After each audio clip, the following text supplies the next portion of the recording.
உங்கள் favourite TV ஷோக்களை இனி miss பண்ண தேவையில்லை. ZEE5 இல் முற்றிலும் இலவசமாக காணுங்கள், இங்கேயும் எப்பொழுதும். மீராக்கா, ஆச்சரியமா இருக்கு.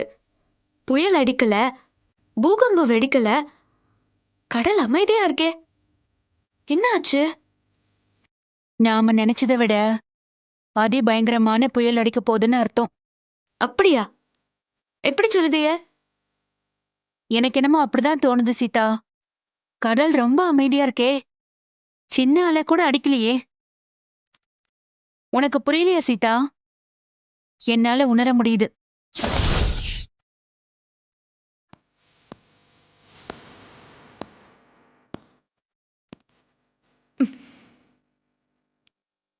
மகா சித்திக்கு என்ன ஆச்சு?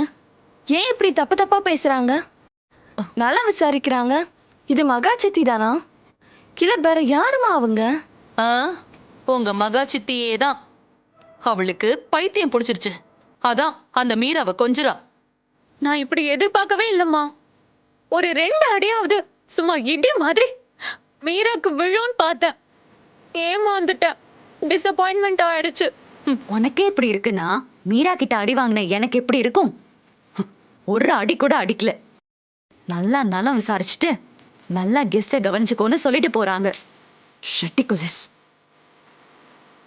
அஞ்சலி, மகா சித்தி அமைதியா போறாங்கன்னா சும்மாலாம் போக மாட்டாங்க. ஏதோ ஒரு காரணம் இருக்கு. மீராக்கா, நீங்க சொல்றது உண்மைதான். என்னமோ ஒரு காரணம் இருக்கு. அதாவது பெரிய சூழ்ச்சியே இருக்கு.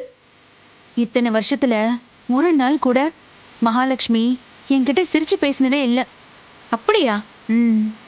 அப்போ ரொம்ப பெரிய திட்டம் தான். ஆனா என்னன்னு தெரியலையே. அது என்னவா இருக்கும்?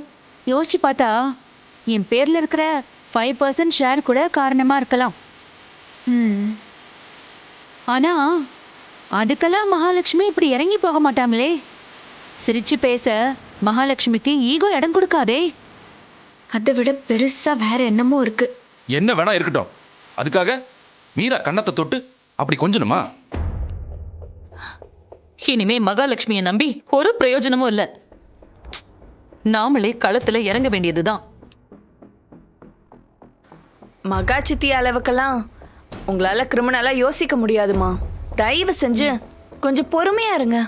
அப்படின்னா நான் என்ன முட்டாளா? அப்படி சொல்லல. தப்பு தப்பா பண்ணி சிக்கிக்காதீங்க. உங்களுக்கு பத்தாது. பாத்தீங்களா பாத்தீங்களா எப்படி பேசுறான்னு? இவளே என்ன கடுப்பேத்துறா. சும்மா இருக்கீங்களா? சும்மா இருக்க மாட்டீங்க நீங்க. சும்மா பொறுமையை சோதிச்சுக்கிட்டு. மீராக்கா, உங்களை நலம் விசாரிச்சது கூட பொறுத்துக்கலாம். ஆனா சத்யா எப்படி இருக்காங்கன்னு கேட்டாங்கல்ல, அங்கனதான் என்னமோ இருக்கு. எனக்கும் கொஞ்சம் பயமா தான் இருக்கு. கண்டிப்பா டேஞ்சரான பிளானா தான் இருக்கும். எதுக்கும் நீ கொஞ்சம் ஜாக்கிரதையா இரு. ஆமாக்கா, எனக்கும் பயமா தான் இருக்கு. இருந்தாலும் நான் கும்பிடுற முத்தாரம்ம என்ன கைவிட மாட்டா. இதுக்கு மேல என்னால பொறுமையா இருக்கவே முடியாது. நானே போய் அந்த மீராவை இழுத்து வச்சு 4 சாத்து சாத்துறேன். அர்ச்சனா, அர்ச்சனா, என்ன பார்த்துட்டு நிக்கிறீங்க? போங்க போங்க, உங்க அப்பா போங்க. என் நிலைமையை பாத்தீங்கல்ல, போங்க.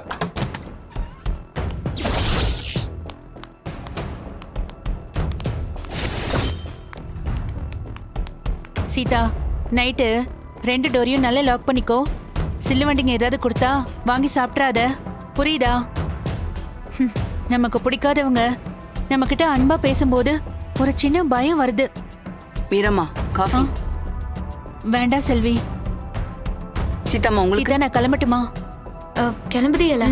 எதுவா இருந்தாலும் ஒரு கால் பண்ணு. 10 நிமிஷத்துல நானும் சத்யனும் இங்க இருப்போம். எதுக்கும் கொஞ்சம் ஜாக்கிரதையா இரு.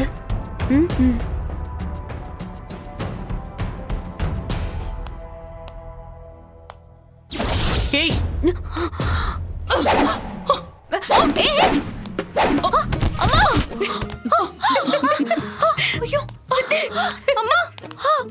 வர வர உன் நடவடிக்கை சரியில்லை, எரிச்சலா இருக்கு.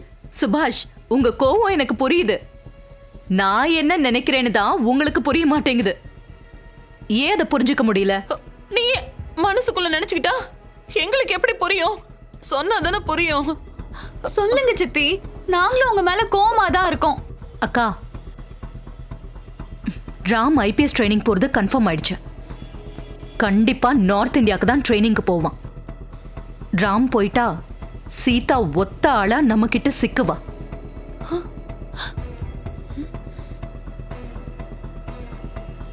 இவ்ளோ நாள் நம்ம பண்ணது டார்ச்சர் கிடையாது. இனிமே நாம பண்ண போறது தான் டார்ச்சர். நாளுக்கு நாள் அந்த டார்ச்சர் அதிகமாகும். சீதா உயிர் பொழைச்சா போதும்னு இந்த வீட்டை விட்டே ஓடி போயிடணும். ஆமா ஓட விடணும் சித்தி. அதுக்கும் நீ அந்த மீராவை கொஞ்சம் பேசுறதுக்கும் என்ன சம்பந்தம்? சரியான மக்கா இருக்கீங்கக்கா நீங்க. ஏய், உதப்படாம ஓடி போயிடுங்க. அக்கா, பசங்களை எதுக்குக்கா திட்டுறீங்க? நான் என்ன சொல்ல வரேன்னா, சீதாவை நம்ம டார்ச்சர் பண்றது மீராவுக்கு தெரிஞ்சா மீரா அதை ராம் கிட்ட சொல்லிடுவா. அவ அப்படி சொல்லக்கூடாதுன்னு தான் நான் நல்ல விதமா பேசுறேன். எனக்கு ஒரு டவுட் சித்தி. மீரா ஆண்டி தான் சொல்லணுமா? சீதாவே சொல்லுவாளே. சீதா சொன்னாலும் ராமனா நம்புவாரே. Very good question. ஆனா சீதா சொல்ல மாட்டா. ஏன் சொல்ல மாட்டா? அப்படி சொன்னா ராம் ஐபிஎஸ் ட்ரைனிங்க்கு போக மாட்டான். ராம் ஐபிஎஸ் ஆகணுங்கிறதுல ராம விட சீதாவுக்கு தான் அதிகமான ஆசை. நைஸ் சித்தி. கண்டிப்பா நடந்ததையும் சொல்ல மாட்டா, நடக்க போறதையும் சொல்ல மாட்டா அந்த தையக்காரி. That's it. சொல்லுங்க. Share share. சொல்லுங்க. மகா, நான் ஒன்னு சொன்னா தப்பா எடுத்துக்க மாட்டீங்களே? நீங்க ஒண்ணுமே சொல்லாம இருந்தாதான் நான் தப்பா எடுத்துப்பேன். சொல்லுங்க.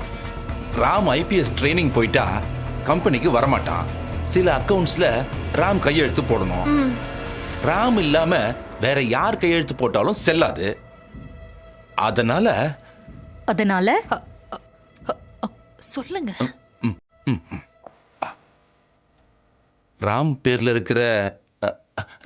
இருக்கிற மகாலட்சுமி குரூப் ஆஃப் கம்பெனிஸோட 25% ஷேரை அர்ச்சனா பேருக்கு மாத்திட்டா எப்படி இருக்கும்?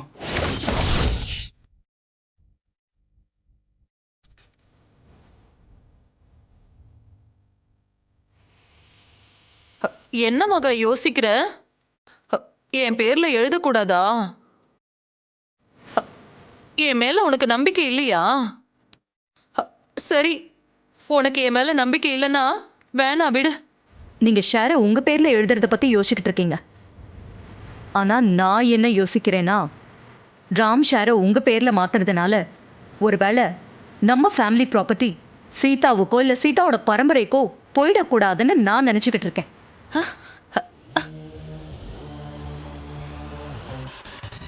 அப்படியா? ஜீ5 ஆப்பை டவுன்லோட் செய்து அனைத்து எபிசோடுகளையும் இலவசமாக பாருங்க.